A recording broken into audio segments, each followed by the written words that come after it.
bowling ball linebacker, but they are equally passionate and energetic, and it means so much to us that someone with Chris's connections in the business is not only willing to come and talk with us and inspire us, but also to help us. I think as Renee said, he's very good at setting people up. He's a great clearinghouse for people to connect in the lung cancer business.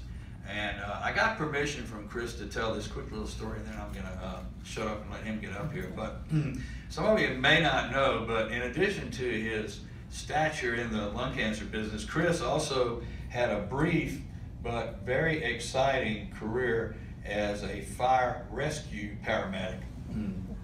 And what happened was, in Atlanta, about 2002 or so, there was a fiery accident on the interstate late at night, and Chris happened to be in the car following, and Chris, and it was written up in the newspapers, Chris went into a burning car, pulled the guy out, and saved his life because the guy was going down. And our Chris jumped in there and did what had to be done and got the guy out. And he's good on lung cancer. So Chris, please come up.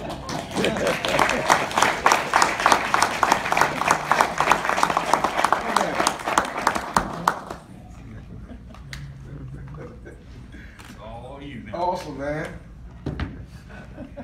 So let me do this a little bit, even though you guys know I'm gonna move around, because that's what I do. All right. So thank you for the introduction. You know, I haven't heard. You need no introduction. But You know, I appreciate it though, man. I like it. So what I have to say is, thank you guys. Thank you guys. You know, I am. You know, everything that you guys went through is absolutely amazing. I mean, you can just see the thought and everything that it really takes to put this thing together. And I think you know what I've been just excited about is that as everyone in here realizes the real work of what it takes, and then you get closer to understanding that we do have the ability to change it, right? I think, you know, for too long people haven't felt like they could really do something about it. It was too big. Well, it's not too big, but we got to just take it apart a little bit at a time, right? And so let me you know, just expand on the story that Phil threw out there about me being a fireman. And I just want to give you guys this because it really speaks to everything that we do from the beginning of the Chris Draft Family Foundation to everything we do with Team Draft. And right around that time when before this guy crashed his car in front of me, there was it was in Atlanta, and there was in the news it was this there were many a story talking about how Southern hospitality in Atlanta was starting to wane a little bit. That you know, that the rest of the South might have had Southern hospitality, but as Atlanta started to grow and get bigger, that somehow we were losing it. And I thought it really spoke to it in terms of when this guy crashed his car, and you know, a lot of it was focused on myself as being a person that got this guy out of his car, but really it was a team effort. It was a huge team effort in there. So as this guy crashed in front of me, I was stopping the car, and actually had a good friend of mine that I went to school with at Stanford who was with me, and go and check on him. Come back and call 911 and tell him, you guys got to get here. He crashed his car. He didn't have a seatbelt on. He was going probably about 80 miles an hour. And luckily he had a very, very sporty BMW, so when he made that left turn into the median, his car didn't go flip all over the place. But he crashed his car, and I go back and you know, I checked on him, and he didn't have a seatbelt on, so I didn't want to move. Go back and getting on that phone, so you guys can get here right now because I don't want to move, right? And all of a sudden the car started, you know, it's still on. So this Mexican guy, I gotta say, this Mexican guy out of nowhere, as I'm going back up to the car, he comes flying out of nowhere, turns the car off, and then takes off, right? And so I end up still, going up to the car, and as I'm right at the car, I look back, and a friend of mine was there. He says, the car is on fire. And I look back, and there's flames going all underneath, and my eyes go right to the gas tank, which is right by where the flames. I said, well, I guess we're gonna have to get him up out of here. And grabbed him by his pants, and they were these silky light blue pants. And he just came back from the club. My hand slipped. My hand slipped, and I thought, man, I'm about to get blown up because my hand slipped on some silky blue pants. Grabbed him and ripped him up out of the car, and he was about my size, but he was drunk. So he was like dead weight, and I'm like, I turned back to my guy. I was like, man, I need help. And came out the car. So I grabbed him, kind of a fireman's carry. And then this guy had just got off of work from a bowling alley. So I'm pulling him back. My good friend, he grabs the guy's leg. This guy from the bowling alley grabs the dude's leg. We pull him all the way back, and all of a sudden these ladies are here, and this one was a nurse. She was off, so she's checking him, and then another lady goes and grabs a blanket and puts it underneath his head. And that Mexican guy that I thought, had turned off the key and ran off, well, he ran off and was stopping traffic. So he was stopping traffic. So he's in the middle of I-85, and he's stopping traffic. And as we're doing that, again, the fire is still flames are still going, and this big 18-wheeler dude comes, pulls up over on the side of the road, jumps out, grabs a fire extinguisher, walks over, and puts the fire out. And then goes on his business, jumps back in his truck, and gets on it. Teamwork. Oh my goodness. And it just showed that sometimes you just need somebody to stop first. Yes. And otherwise things just get too crazy. And what happened was Atlanta, if you've driven down there, people drive real fast. They drive real fast, and I think what it does, it says that life is real fast. There's a lot of things that are happening. And unless somebody stops you, unless somebody slows you down, you don't see it.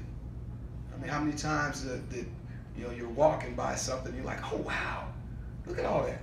And you've driven by it many a time, but you never noticed it. Or you're bicycling or something else. And I'm saying that story because that's what our job is within lung cancer, right? People have been flying by, right? That's the only reason why I haven't done anything. Because we haven't given them a chance to stop. We gotta give them a chance to stop. That's what you guys do. As survivors, you give them a chance. When you stand there in front of them, what I believe in this country is we have an amazing country. We have amazing people that really do care. We just gotta give them a chance. Gotta give them a chance. And so with that, I'm gonna give you just a little bit of history and really talk through some things. I want you guys, I want to put this on your heart as you guys are talking to other people, just so that we can understand the historical perspective. Lene did a tremendous job when she talked about where she was. And I think when she talks about that she was number 4, that you really see that she was right there at the beginning, right? And it's important to see the beginning, understand the beginning, so that you can understand the hope. Because we don't go back, and we don't regularly go back and see where we were, that we can't appreciate where we are, right? And we need that as we move forward, because we're going to be asking people to give. We're going to ask people to get on board, and it's important that we make sure that they realize they're not getting on board a train that is stuck in the depot. The train is not moving, but a train that is moving in the right direction. We just need a little bit more help to make sure it starts moving faster. So as I talk about things, I was at the lung cancer roundtable that Renee had a chance to talk a little bit about, that I wanted to make sure you guys were a part of. But this National Lung Cancer Roundtable, I'm going to give you some of the same things that I spoke about there, and really try to bring some of these things home so that we can really get a feel for it. First thing I always say, so just to give you guys that, you guys know, if you guys have heard me spoke, I say the first thing is, who wakes up in the morning, right? So we didn't grab any slackers from a hotel. Nobody else woke up in the morning and said they want to be a lung cancer advocate, right? We're hoping. Maybe they saw there was a meeting and they were like, can I come and join? But unfortunately, they didn't wake up this morning. They didn't have a dream last night, right? They didn't have, depending on how, religious you guys are, we can say that the Archangel Gabriel did not appear to him last night and say that you're going to be a lung cancer advocate. And they woke up and they said, "I have to do it." They didn't say, it didn't have come through them in a vision. Otherwise, they'd be. So we'll just have to go with what we have, right? And I say that because it's extremely important that we realize that and really are honest about the fact that people aren't going to just join us. Unfortunately, the people that are joining us right now are people that have a direct connection to us. So unless we're inviting them and giving them a reason and giving them a possibility of change, they're not going to be here, right? So don't get all messed up because I can't believe they didn't show up. Oh my goodness, they didn't show up. No, they're not going to show up, right? And they're absolutely not going to show up unless we invite them, right? So just putting that on, right? So I'm going to give you guys kind of 3 areas just to put on your mind, just to grab a hold of it. And that first one is hope, okay? And when I was at this meeting, one of the things that was very important is I actually put a picture of my wife up in the background, and I said, the way I measure hope is from our experience. And our experience started in December of 2010. So we go back to basically December of 2010, and then I just kind of move forward, right? And in December of 2010, I just want to be honest. I know there's not too many folks in here that can go back and really ask themselves about lung cancer from experience in December of 2010. So I'm just going to ask you to go back to December 2010 and ask you, what did you know about lung cancer in December 2010?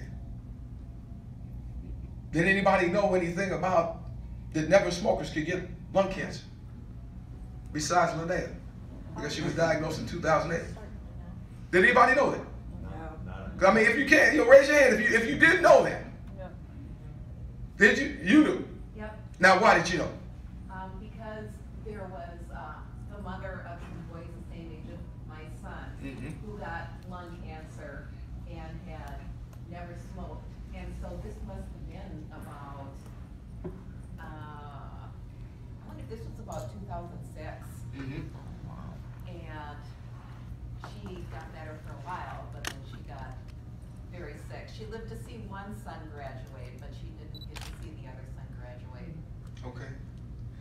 So because of a personal experience, something was close to you, you knew. All right, and so I want to just establish that. Is that I worked respiratory therapy then for 10 years, and we never saw a patient that I can recall that never smoked. If we did, we never knew it. Or you attributed it to secondhand smoke. Well, somebody in the family smoked around it. Right, so right on. Okay. Right. Man. I had a 3-centimeter mass discovered in my lungs, December 2010. So it's just starting to find out about it. Yeah. And I didn't smoke. So. Yeah, so I'm saying is that what you have is you have a direct connection. Otherwise, what we have been taught, what do we know? It was either, yes, ma'am? Just back one thing, and I didn't think too much about it, but I remember on the news when Christopher Reeve's wife died, and that was like 2006 or 7, they said she had never smoked. And I remember thinking, wow. But then I forgot about it until... There you go. There you go. So I'm putting that out there because I want to make sure we have a good baseline, all right? Because that's the baseline we have to understand. And so it's not that we don't just know that we're never smokers unless we have somebody that's close to us, unless we kind of heard a story about Dana Reeves, unless we heard about secondhand smoke and we absolutely knew about environmental type issues. So maybe if you're a coal miner or something like that, black lung. But the idea that somebody could get it wasn't even out there. Wasn't even out there. And so everything about lung cancer, what was the message about lung cancer? Quit smoking. Quit smoking. Yeah. Quit smoking. Or, certain environmental, so it's either quit smoking, stop being around somebody that smoke, and quit smoking. Right? And then who really provided those messages? So who are the main groups that provided those messages? American Cancer Society. They were a part of, in 1964, the Surgeon General had a report and it said that smoking causes cancer. And the default cancer up until breast cancer did what they did for the most part was lung cancer. 1964, from that point until basically people started seeing more pink, all you really knew lung cancer, then there was stuff. Right? That's what it was. So American Cancer Society, Great American Smokeout. You go up to their offices, they recruited all kinds of Hollywood folks, and they did big old, just all kinds of stuff related to that, right? Now, the key element with it is that the smoking is actually connected with 19 cancers, not just lung cancer. That was a huge campaign for them at a time when they really didn't have much that they could do, right? Other group, CDC. So American Cancer Society, CDC. And CDC tied to the federal government, that's tied to then education system. It says that what did all kids know? Foundation principle, what did kids know about health? Smoking, lung cancer. You learn that. I mean, if you learn anything, if you barely show up, they just kind of showed up. They know that, all right? And again, I'm just putting that out there because it's just, we got to accept that people didn't just come up on it. They didn't just wake up and it happened to them. They didn't just say, well, you know what? Smoking causes lung cancer. I mean, they had help. And that help was from researchers. That help was from authorities. That was from people that understand. They said it. And so that's where it comes from. When we talk about a smoking stigma, I want you guys to really grab a hold of that and say it's not just a smoking stigma, it's been an education, right? Yes. An education, and that education has only been prevention, right? So next time when somebody, if somebody says to you, I don't understand why research in lung cancer is not as much. You should be able to say, I know why. Because when's the last time you went to a restaurant and you ordered, before you ordered something, they brought you something?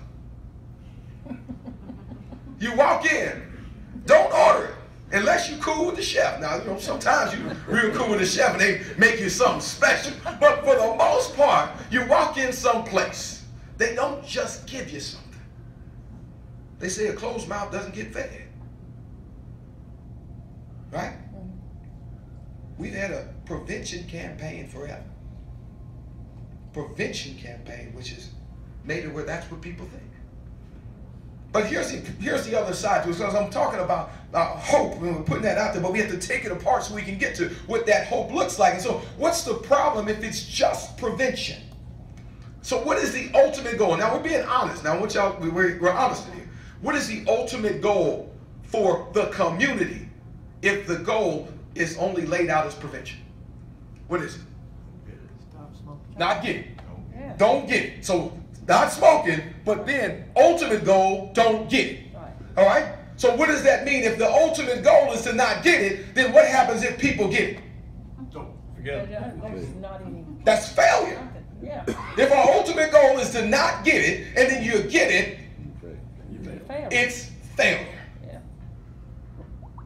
Well, that was the biggest problem with. Well, I'm looking at this, when my wife gets diagnosed and then after she passed, I said, well, our problem is that the groups that are leading the way are defining our success, but through their prevention campaign is to not get it. That can't be it. So what do we have to do in changing the face of lung cancer? Changing the face of lung cancer, number one, says that our ultimate goal has got to be survivorship. It's got to be survivorship. Now here's the question. How do we define survivorship? How do we define that? Right? Because that's another part within lung cancer that's been real dicey. Okay? So, if I measure it based on not being on meds, right? Because again, if we think back, what is cancer? Cancer looks like you either have cancer and you've got a bald head and you got, or you don't. That's what most people think. So there's a stigma that is a lung cancer stigma that they're smoking, but then there's a cancer kind of a stigma, and that is called you either have cancer or you don't have cancer. You either look like you're hurting or you look good. And if you look good, you don't have it. Isn't that true?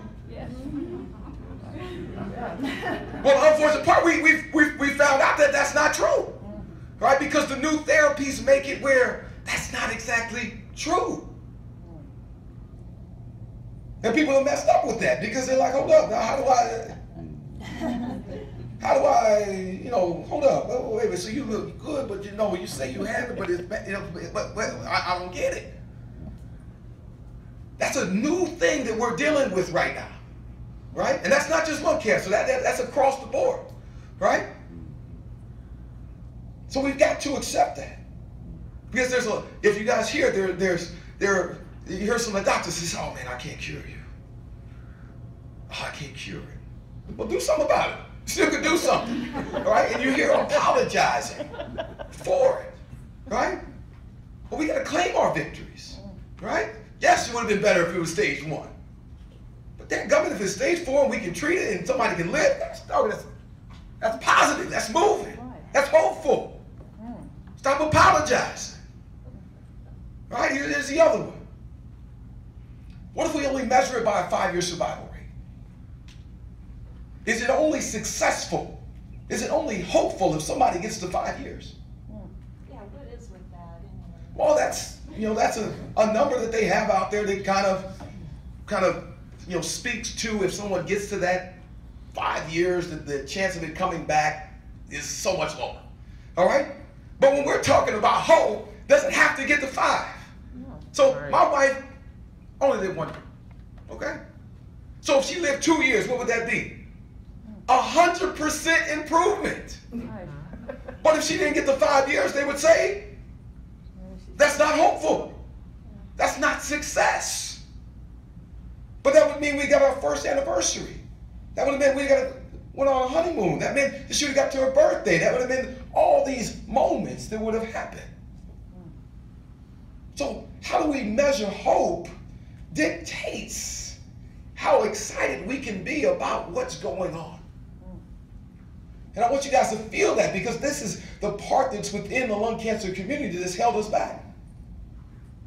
That there were groups that were apologizing for the fact they said, I couldn't stop you from getting it. Oh my goodness, I don't know what to do because I couldn't stop you from not getting it. So okay, let's yes you couldn't, so let's work on this side. There were people apologizing for that. Man, I wish I could have found it early. Well, you didn't, so let's take care of it here. Right? Oh, how many times you hear somebody, I wish, we just don't know how you got it. Aaron never spoke. We just don't know how you got it. No, that's what research is for. But we just don't know. Yeah, that's what research is for. To answer the questions and give us the answers for things we don't know. I mean, do you apologize so much to somebody that has breast cancer and you say, well, I just don't know. Yeah, you don't know, so that's why we need research. Right?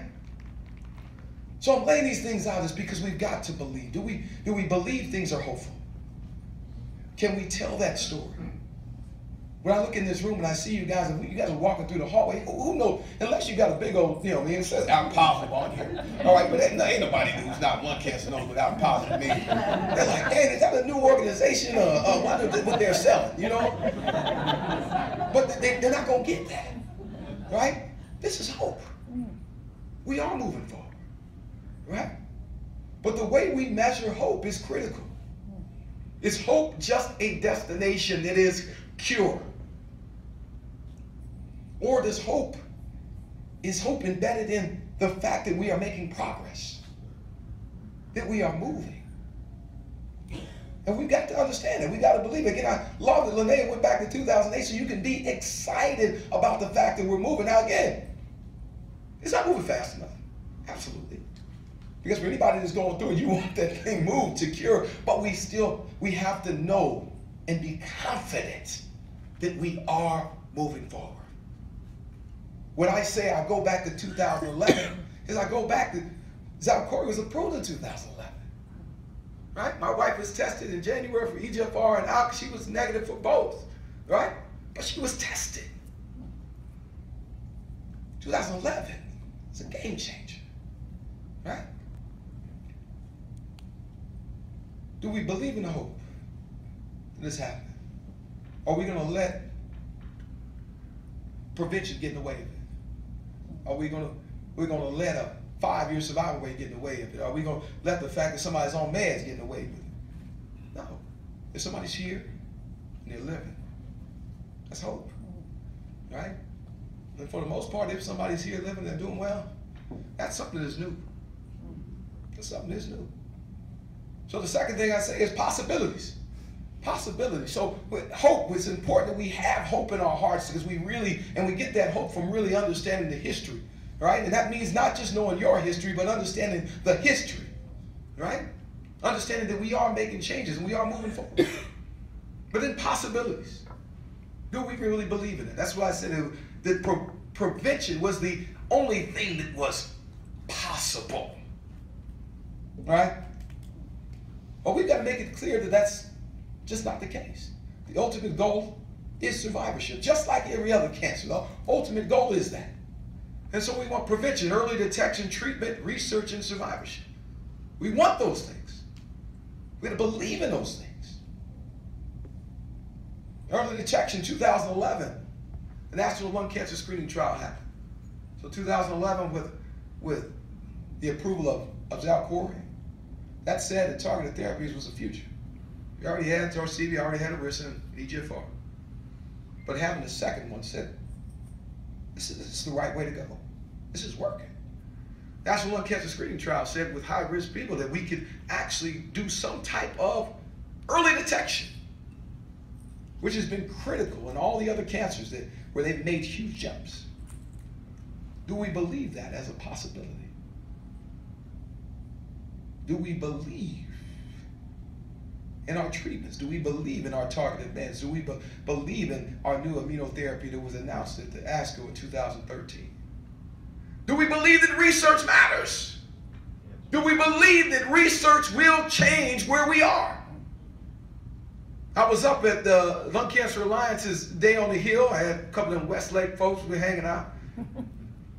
And the Longevity Alliance, the Lung Cancer Alliance folks asked me, said, what do you feel is the difference this year? And I said, I felt confidence. I felt that people were more confident about the fact that people were listening, and I could tell that they were believing more that research could make a difference. Because if we don't believe in it, it's somebody else. Survivorship. Do we believe that that's got to be the goal? Do we believe in that? Do we appreciate, too often as I go around, and someone talks about the innovation that is happening, and they would talk about the innovation and they say, by the way, there's an improvement in quality of life. By the way. What you mean, by the way? That's humongous. Because we're not talking about new therapies that are just making it where somebody just stay alive. I mean, because we can stay alive. We put somebody in a respirator. I mean, that's why they have those, those papers that you sign. We ain't talking about that alive. We're talking about a life that allows you to travel here to Louisville.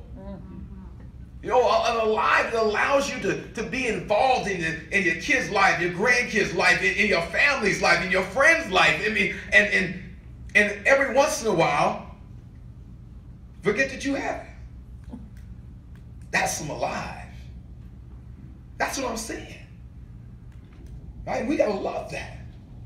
I mean, Linnea, I know she, a lot of you guys saw, a lot of her story and everything, and it says we have to continue on, and she's a tremendous advocate for this, talking about what happens as we continue to live, right?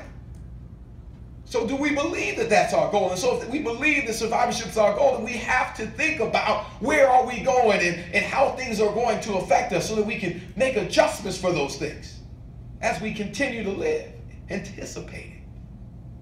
Because that's the goal. There's going to be certain things that we got to deal with. I hear that within the ALK group. Possibilities. So the other side of those possibilities, I want you guys to think of this as we're going through it is, if they are possibilities, then our question is, are we getting to the people that can benefit from them? So in terms of early detection, I was out at a conference in Seattle. It was ALK, you're going to hear all that stuff. Early lung cancer, really screening, all right? Lung cancer screening, okay? Claudia Hinsky from Mount Sinai has been, heard her partner David Yelnick had been a leader in lung cancer screening for a long time. So I was at this conference, and one of the docs there, he said, you know what, and I apologize, I mean, I feel bad because screening where it is right now wouldn't have helped your wife. And I said, yeah, I appreciate what you're saying. I said, but let's go save the ones we can. And he said, well, you know, I just want to apologize because we're just not there yet. And I said, well, you know, if I felt like that you laid it down, if I felt like that you weren't trying, if I felt like that you just weren't trying to get it done, then I might be mad. But if I understand that science just hasn't got there yet, that it's going to take work for us to get there, then I can say, go save the ones that you can. And let's go save them now. Right? And I gave him kind of this, painted a picture for him, and I said that with lung cancer screening right now, it's like there's this boat out that is floundering, and you've got a, it's going down this ship, and it's got 100 people on it, and you're on the beachhead, and you got a boat that can only put 30 in it, right? But you're over on that beachhead, and you're saying, man, I can only save 30. What do? I can only save 30. The boat's still going down. I said, but I can only save 30. And it's still going down, but I can only save 30. Well, if you wait too long, it might only be 4. Go save the ones. Go save them. And then let's learn from them. Save them, learn from them. Save them, learn from them. Let's get the ones we can. Targeted therapy. One of the biggest things I had to accept when, after my wife passed, and to be able to continue this battle, I had to accept that nothing that happens will bring her back. There's nothing. Right? But in starting the foundation, it wasn't about us anyway. Because if it was, we didn't need it. Right? It was about other people when my wife started. So, but again, that's a commitment. So you have to ask yourself, I mean, just because she said it don't mean, I mean, a lot of times, your wife says something, you got to do it. But it's different, right? It is a little bit different. But I had to accept, because this is real, it's real personal. Can I be okay? Do I accept that anything that we do something bring her back? I had to accept that. But now here's the other question I had to do. It's really an add-on that is completely important, and that is, can I be excited for people benefiting from things that my wife wasn't able to? Can I be excited for you guys? Can I jump up and down? And I can. Y'all know that, all right? My wife helps me appreciate that. My wife's experience helps me know that. It helps me really understand that there are things that are happening that are better, that are moving forward. When I see you guys, I know it because I know what it looks like when it doesn't happen. I see you. Every time I'm with survivors, I know it with every bit of my being, and because I've seen it. So the question is, if somebody can benefit from our EGFR targeted therapy, if they can benefit from ALK, they can benefit from ROS1, if there's BRAF, if there's some other, my wife is a HER2, and they're coming with a clinical trial right there that some are responding to, but the ones that work, we got to get all of them. All of them. Flat out unacceptable for us not to get it. Right? There's going to be ones that it doesn't work for them. I understand it. I know it because I know that that's our journey. That's me and my wife's journey. I know that.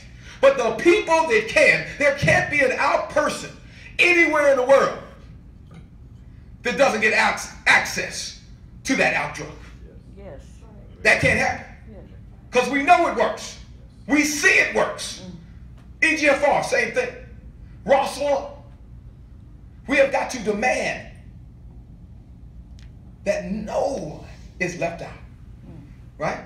Now again, based on mutation, there are going to be some people that are left out. We know there are going to be some people. But the ones that can, you got to get them. So it's got to be unacceptable to not do genomic testing. Absolutely unacceptable. effing, now you got that tape on now, so I'm gonna have to get you to pause that for a second, because then the people gonna be thinking about me differently here. All right? Do you understand? Because I'm really a linebacker, okay? Y'all understand it. My fire is, there's certain things that just have to happen. All right?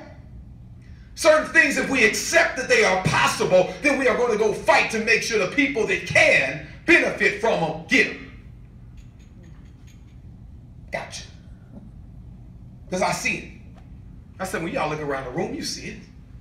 Can I know what the difference is. So for us to not give somebody that chance, if we don't give it to them, that's a problem, man.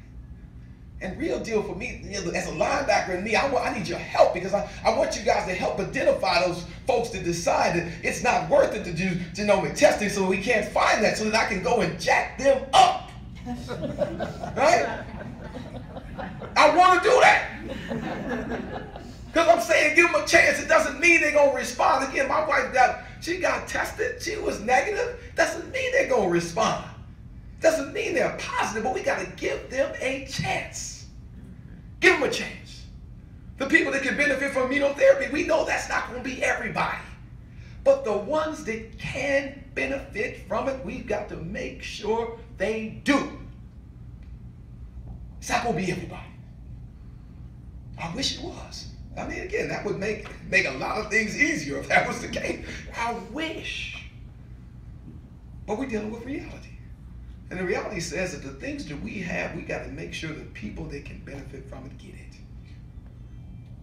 The possibilities of now are different than the possibilities of 2010. The possibilities of now are different than 2008.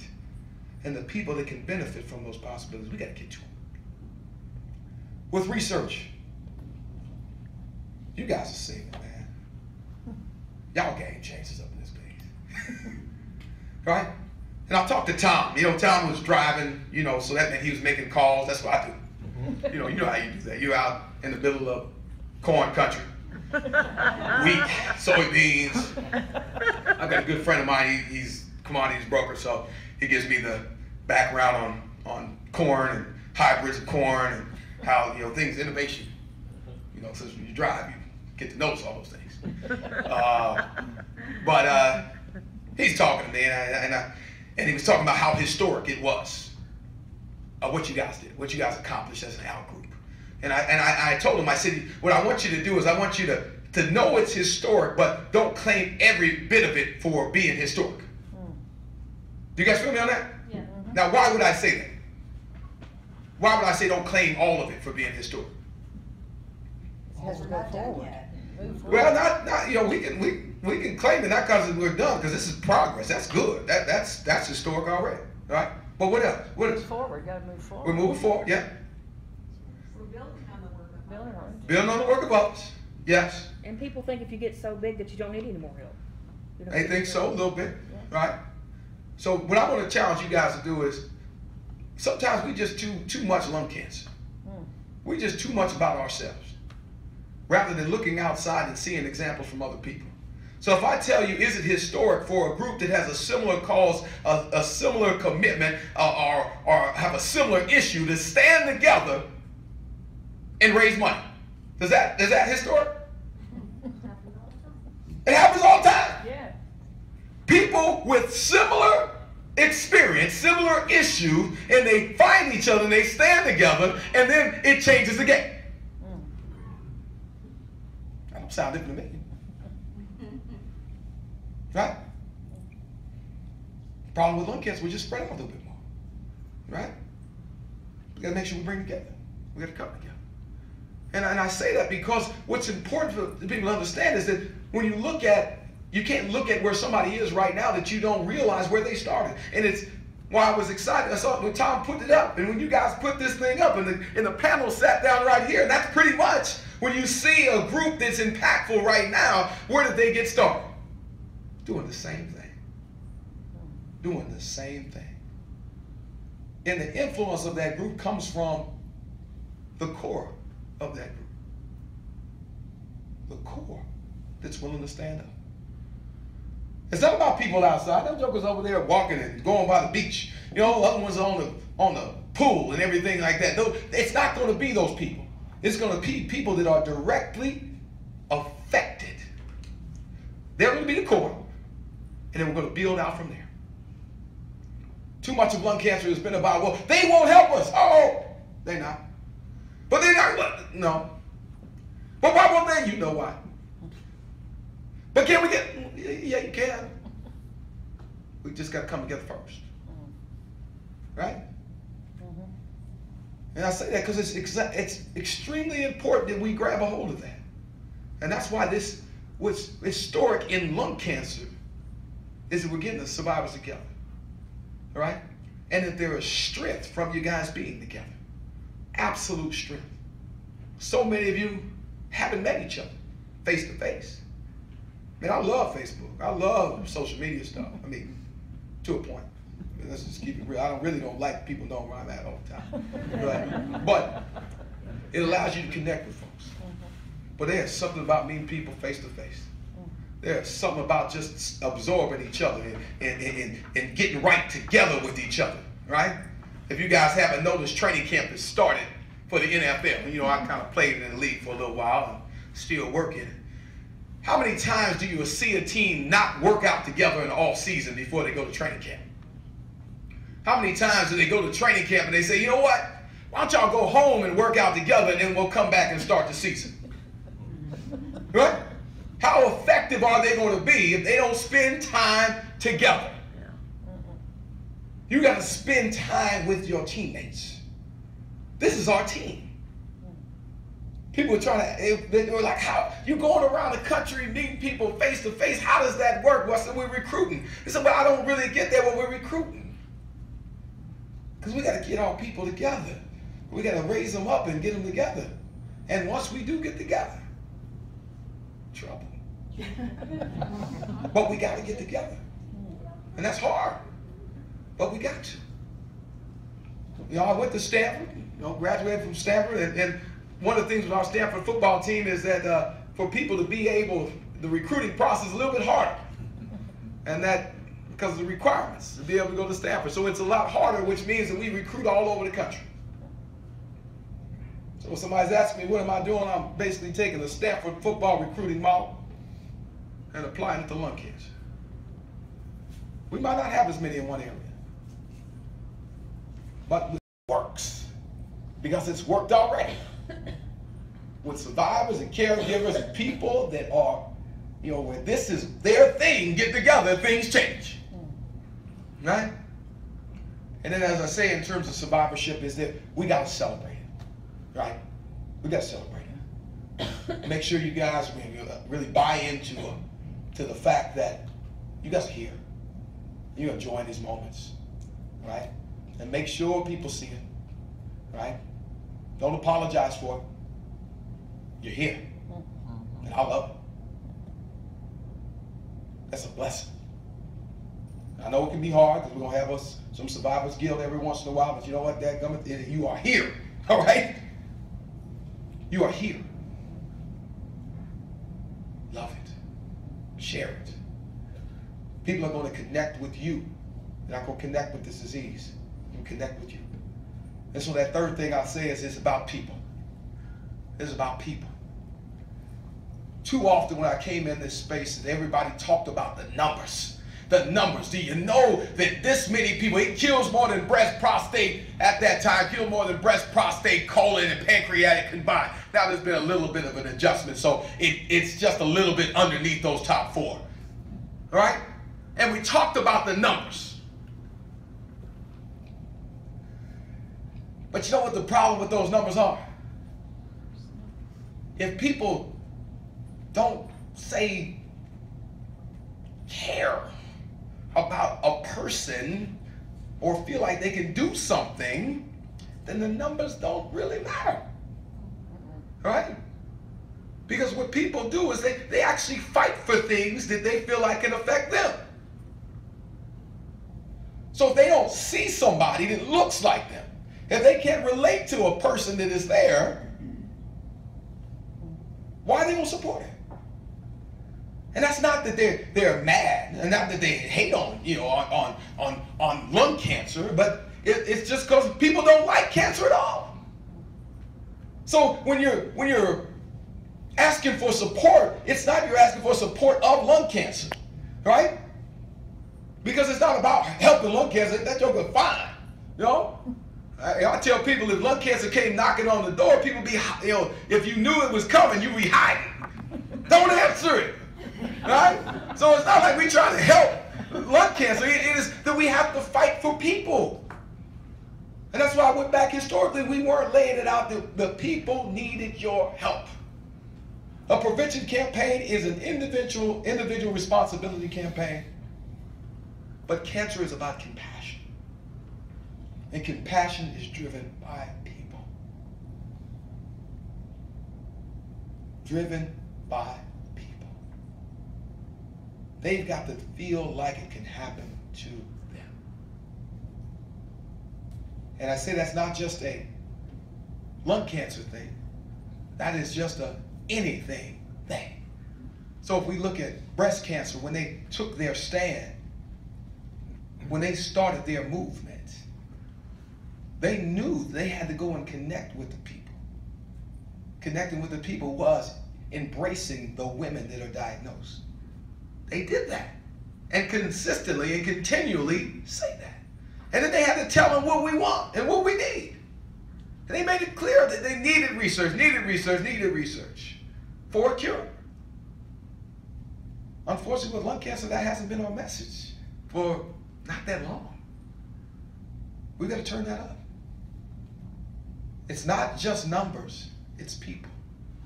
You guys are critical in making sure people feel like it can happen to them. And then reminding them what we need to change it. We need the research. And then as you're talking about people, it says, who are we fighting for? Right? Do we believe that anyone can get lung cancer? Do we really believe it? Because if we really believe it, now when you're talking to somebody and you find that they're ignorant because they're going to ask the question, well, did you smoke? And you're going to be like, oh, hold up now. Did you ask that? Well, they're asking that because that's the only thing they know. But if you believe that anyone can get lung cancer, you understand that the lack of knowledge actually hurts them. So are you willing to educate them? Are you willing to help them out because you actually believe that anyone can get it? So, hope. We got to help change that and the way we define it so that we can believe in the progress that is happening. Our survivors are key to that because we measure it in moments, not just with 5-year survival rates, not with just not being on meds, and not just by not getting it. Survivorship is our goal, and as we move forward and as people are living and they're living with great quality of life, that's hopeful, and that means that we've got that success. Buy it, because people need to know it. Our possibilities. We've got to believe in what we have, recognize the history and know that we've made improvements, and don't apologize for it. Right? As long as our researchers are moving as fast as they can, you know, and we got to help push them. Now, absolutely, but we can't be unrealistic in what can happen, right? We can't be. But what we do is have to buy into what is actually happening right now. And let's make sure those things get through. So, what are the things that we know we have? We got to make sure everybody that can benefit from it gets it. And the other one is people.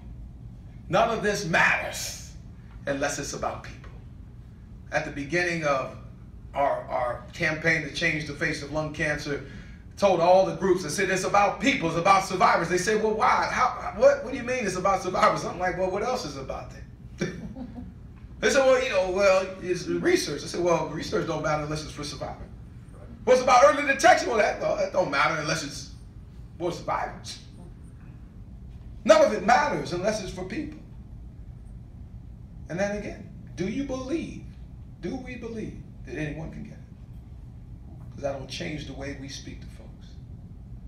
And we'll allow them, we'll give them a chance to get on board. get a chance to get on board. So thank you for everything that you guys are doing, man. You guys are doing amazing work. All right, amazing work. It's just getting going, but this is what it takes to be game changers. It's getting people in the room that are connected and sending a message, right? And as you get to know more of what's going on, you're gonna know where can you use the strength of this group to push that change, right? You guys have to be in all the rooms too. Our survivors and caregivers, they gotta be in all the rooms. That's what you guys are seeing right now. And they're excited about it because they know it. Because we always gotta have somebody with a sense of urgency. We always gotta have somebody that makes it real. Because sometimes docs just get the doc speak. Or somebody else, they forget the person within. That's important that you guys are always there. Always there. So, thank you again for what you're doing. Keep on pushing with it. It's definitely going to continue to grow. Know that you're building off of best practices that have already been established. Know that it's difficult. That's why we got to raise each other up. Love the fact that you have a chance to be here because this is a win, right? This is an absolute win. Be excited that this happened and know that this is a win. Don't have to think about what's coming next. We won. This is a win, right? Know that you won with the grants and there's going to be more. That's a win, right? Even before they come up with stuff. Claim those victories. Claim the victories. Miss Lene. While I'm listening to you, something occurred to me that I just want to point out. Yes, and ma'am. that's that back when I first found out I was stage 4, the 5-year survival stats for stage 4 were 1%. Now, only 16% approximately of people are diagnosed with lung cancer at an early stage. Yeah. So you can do the math. Most people were dying. What has changed? Just sometimes it takes a little while. And that's what this process is. We're building an army, right? And just because you don't see it as big right away, it's still building. It's still building. Man, I love it. You know, again, Linnea put a great number on that is really critical. Again, we're just buying into it that we are changing so we can be confident as we move forward. So, thank you guys. Anybody got any questions? I mean, I wanted to give a little bit of background, but anybody got any questions? Anybody got any questions? Any NFL type questions? Any other type questions? Are you coming after the tennis plane? Man, I'm gonna come out for 2 seconds before I get on the plane, man. I gotta get on the plane and get back home. We'll take that, 3 o'clock. We're going back home. But anybody got any questions? What teams you play for? What teams? Well, more. Right, Sometimes people say, "What teams did you not play for?" Okay. So I played in Chicago. Drafted by Chicago. Went to San Fran. There it is. 49ers. Atlanta 5 years, 2 years in Carolina. That's where I met my wife. 2 in St. Louis, and then Buffalo, and then finished in Washington. So 7 teams. So made my rounds around the league, which was, be able to stay in it. You know, we talk about what those numbers are. I messed up a group in Chicago. It was a group of docs, and they were like, I said the reason why I can be hopeful when the numbers aren't real good within lung cancer, and it's because a guy in college to be able to go to the pros, that percentage is about 0.06%. Wow. Right? So I said, if you can have hope. So how many people do you hear are so excited and they think their son is going to go from college to the pros, and even though the numbers are terrible, they're still hopeful? Yeah. And I said, well, shoot, if they can be hopeful in that, I can still be hopeful in something else. They still can. Right? Those numbers don't always dictate that. It's you that dictates, can you be hopeful? Right? And moving that way, you know you got to work. And so the only way you have a possibility of getting there is through work. It's through work. Yes, ma'am. Did you finish your degree before? Absolutely. Absolutely. I got a degree in economics. So when you guys are wondering where a lot of these things come from, or my ideas, they come directly from the fact that I graduated a degree in economics from Stanford and really essentially a minor in history, right? So it will always come back to those types of things. And that says, when we look at economics, what's the demand? So we're asking ourselves, what's the demand to know more about lung cancer? Well, you know what? There's not really a demand. So we have to create that demand, right? That demand comes with marketing. That's with marketing. And so one of the things that was really missing with the lung cancer space is people would say they need to care, but then they didn't want to help educate them to care. And then they were like, well, I don't understand why they don't care. I said, well, because you're not doing any marketing to help them care. And so they're staying where they are, right? Our marketing comes from making sure they see themselves. They have to see our survivors. Our survivors are key to making sure that it matters to them, right? And the more we do show our folks, I mean, they'll come around. It's no doubt in my mind. So, absolutely. Yes, ma'am. Any other questions? Yes, ma'am. Please share with everybody how many medical centers you have talked to, because there's so many doctors that don't know what's going on and misdiagnoses and. So I'll give you guys just a. So I've been to about 130 cancer centers all over, kind of across the world. All right, and one of the things again, when my wife passed, Commissioner Goodell, if you guys know, who's commissioner of the NFL, a good friend of mine, and he said, what do you guys need? How can we help? A white ribbon. And that sounds good. That sounds good. But I said that the problem in the community was that the community was not hopeful enough. So a white ribbon by itself, without there being people, does not work. Right? At that time, the only thing people focused on was the numbers. I can't go into a stadium and say, you know what, people die. Hey, let me bring awareness to the fact that people die, and not give people anything to do with it. Right? You can't do that. So we have to go find the hope, right? So the NFL's national partner is the American Cancer Society. And what did I tell you? They were, at that particular time, unfortunately, I get to know that real well, is that their only thing they were doing was the Great American Smokeout, right? And the initiative that the NFL had, the breast cancer initiative, was actually in partnership with American Cancer Society. So the group that had to want to change was American Cancer Society, right? Now, but the other side is how the NFL works is even if American Cancer Society doesn't exactly change, there's still a way for the teams to be able to support lung cancer. Well, that's through their cancer centers. So they're cancer centers that are marketing partners, and so there's a difference between a community partner and a marketing partner. Do you guys know what that difference is? Called money. A whole bunch of money. And so when you put money out, what does that allow you to do? More advertising. Allows you to advertise, and it allows you to dictate what you want that team to do.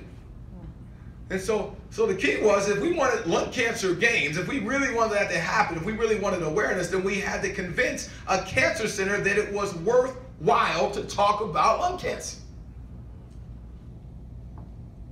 Because otherwise you're saying, NFL do it, but the cancer center don't believe it. That's not going to happen.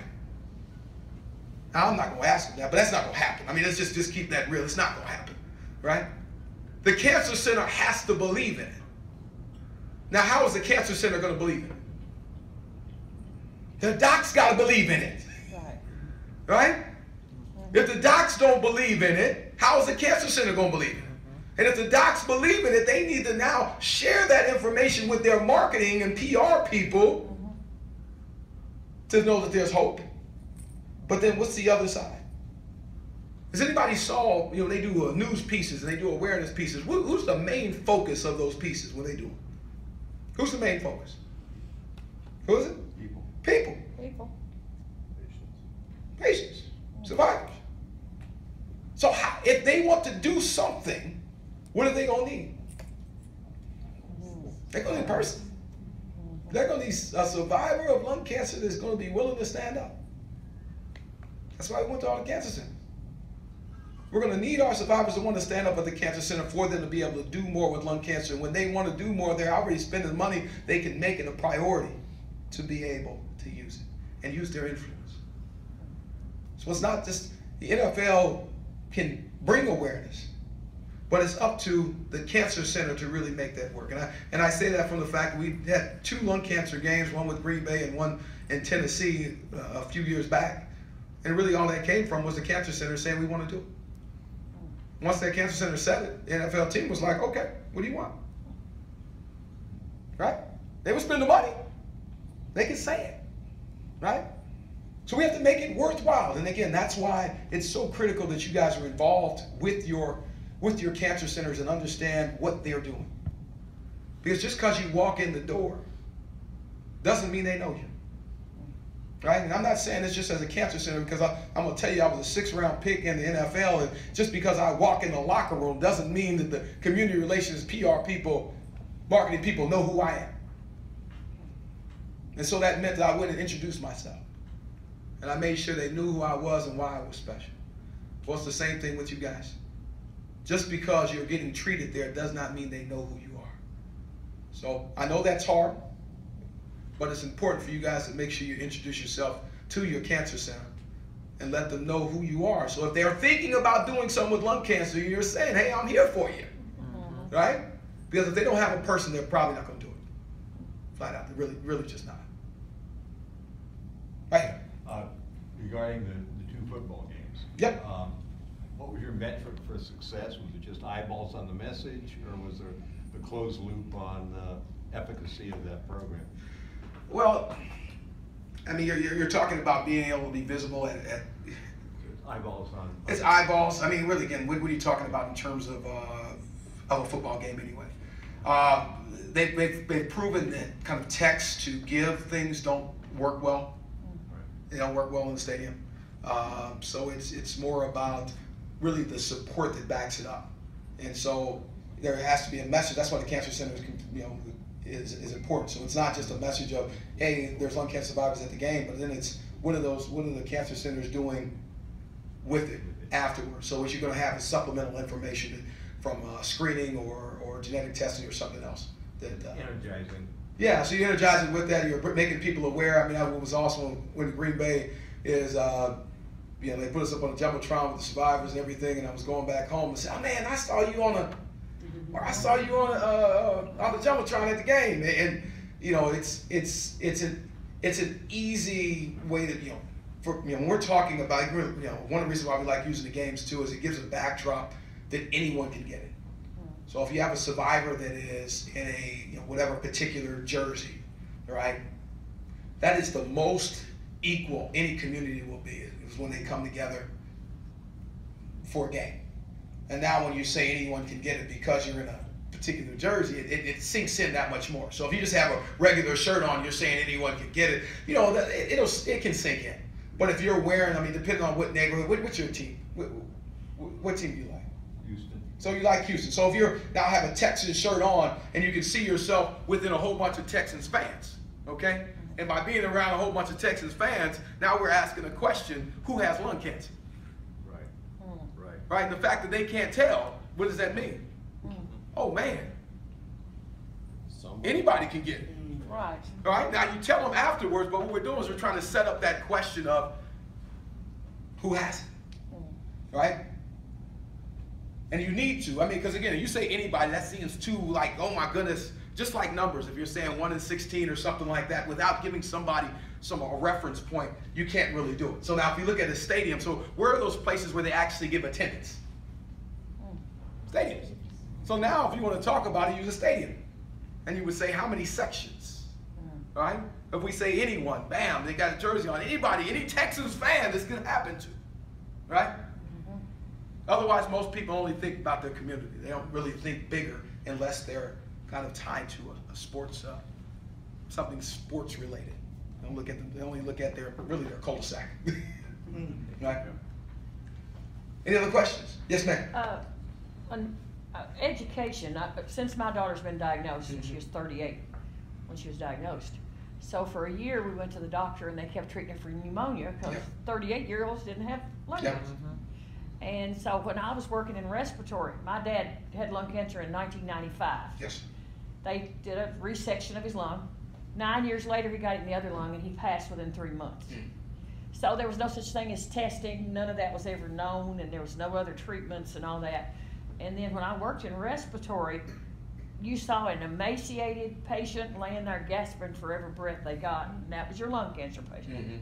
It wasn't people that are out going to seminars and summits and all that. Who gains weight on cancer? Like seriously. Yeah. And so, but when we were blessed in the fact that when they did a biopsy of her lung, the pulmonologist automatically sent it off, and he didn't even tell us he had. We came in for him to tell us the result of the biopsy, and he said, and by the way, I went ahead and submitted tissue for the test. Because that was his standard. That was his standard. Yeah. But then she had to go to, we got 2 hospitals in our town. And one hospital, you go in the emergency room and that's great care. The other one, they're not familiar at all with her as a cancer patient. Yeah. Everybody comes in to draw blood. Well, what kind of cancer do you have? How'd you get it? How many children do you have? Are you going to be able to have children? How long do you have? How long do you have to live? Crazy, huh? Yeah, it is. And it's just the education part of it. So I mean, you bring up, it's a great question. You know, like, so when I'm saying that we have to be hopeful, and a lot of those things are defined by the medical, in the way, you know, like the medical industry. I mean, you know, when I talk about possibilities, I'm not talking about just the possibilities that people outside need to accept. I'm talking about internally we need to accept. All right, and so you guys as becoming advocates, it's very important that you essentially become spies, you know, in terms of your networks, so that if there's things that are not going exactly right, that we can identify those places, right? Those are the places that we've got to help educate them. So instead of just, you know, kind of saying they're messed up, we got to figure out how to make sure that they are brought up, right? And part of that, there's a tremendous lady, her name is Mary Jo Brand, that's up in Detroit, and she's had an opportunity at the University of Michigan to speak to medical students at the University of Michigan, right? Well, she gets to be right in front of them as a medical student and say, hey, this is lung cancer. This is a possibility. So when you're in your practice, don't let this completely surprise you, right? So there's some honesty in terms of us going back within, you know, within how people are educated, and know that there can be an ignorance just based on when they were taught. Right. And everywhere we go now, since she lost her hair, now before she lost her hair, nobody asked any questions. And we joined the gym, she and I go to Planet Fitness, and there's people that come up and say, what are you facing since she lost her hair? Because that's an outward sign that she has cancer. And that's an education. We tell them about ALK and all that. Yeah, but before that, if you use your handicap sticker or you use the electric card at the grocery store, they're like, there's nothing wrong with her. She's just lazy. Yeah, and I'm gonna tell you, that's, again, this is not just a lung cancer issue. This is a bigger cancer issue that says if you don't look like you are sick, you know, because again, that's this. All right, you look it, and it's like, oh, how you doing, baby? Bless your heart and all that. But then you don't look like it, and it's like, hold up, I don't get that. So there's a lung cancer education, but there's also an education that comes with some of these newer therapies that really, as we're doing that, again, it's, you know, it's important. And so as you guys are sharing, that is a win. So all you guys, as you're sharing, those are wins, right? Because now the next person that goes in, that could mean the difference between somebody just doing another test because they saw you. It really can, right? Any other thing? I know Will's ready to go. We could do this all day and all night.